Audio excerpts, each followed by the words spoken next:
আসসালামাইকুম।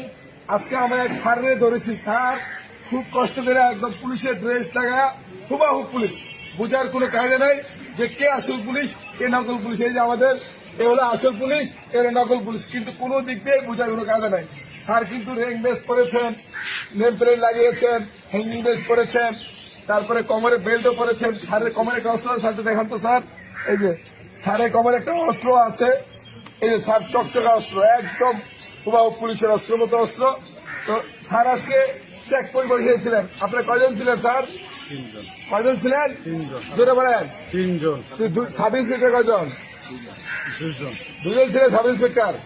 তাই আপনারা এই যে দুইটা গাড়ি নিয়ে আসছেন, চেকপোস্ট বসেছেন, চেকপোস্ট বসে আপনার গাড়িটা ছিল কি স্যার? কারণটা যেই সারে বসাইছে সেই জানে। আপনিও তো র্যাঙ্ক পড়া, আমারে খালি বলছে যে আপনি ব্রেক করে থাকেন। আপনি ব্রেক করে থাকেন। আপনি এর আগে যে স্যার কয়েকটা মামলা ধরা খাইছেন, আমি আপনার মামলা তদন্ত করেছিলাম। আপনি কয়েকটা মামলা খাইছিলেন এর আগে।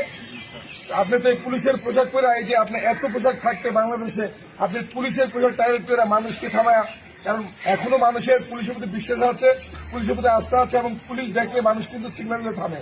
সেই বিশ্বাসটা জায়গাটা আপনি কেন নষ্ট করেন? আপনি যখন একটা খারাপ কাজ করে চলে যাবেন, সমগ্র পুলিশ বাহিনীর বদনামটা হচ্ছে। তা আপনি পুলিশের ড্রেসটা পরেন কেন বারবার? স্যার আমার ভুল হয়ে গেছে। তো ভুল তো এরকম এর আগে বলেন। আর হবে না স্যার। আপনি এর আগে যখন আমি আপনাকে রিমান্ডে এনেছিলাম, তখনও তো আপনি বলেছিলেন আমি ভুল করেছেন। আমার আর ভুল হবে না। এই পোশাক আপনি কবে বানাইছেন? পোশাকটা পোশাকটা আমি বানাইনি স্যার। কে বানাইছে? কে বানাইছে পোশাক? যে আমার আপনার বাড়ির শরীয়তপুর জাজিরা না? জি স্যার। আপনার বাবার নাম কি? আয়ুবুল্লাহ। আয় বলা। আপনার বাবা আপনার মেম্বার না? আপনার বাবা মেম্বার না? জি। তো আপনি এই যে মেম্বারের ছেলে, আপনি ইতিমধ্যে আপনার নামে 18টা এরকম ভুয়া পুলিশের মামলা আছে। আপনি সমগ্র বাংলাদেশে এই পুলিশের পোশাক পরে আপনি আকাঙ্ক্ষা করেন।